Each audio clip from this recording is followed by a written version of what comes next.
नबी नूरे मुजस्सम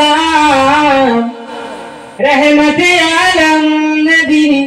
नूरे मुजस्सम साहाबीरा आतोर बनाई ওই নবীজির খাম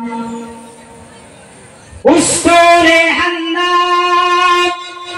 একটি খেজুর গাছের নাম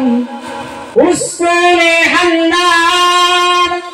একটি খেজুর গাছের নাম যাকে ধরে খুদবা দিতেন রাসূলে আকরাম যাকে ধরে খুদবা দিতেন রাসূলে আকরাম রহমত আলম নবী নূরে মুজস্সম रहमत आलम नबी नूरे मुजस्सम साहाबीरा आतोर बनाई ওই নবীজির ঘাম আল্লাহুম্মা সাল্লি আলা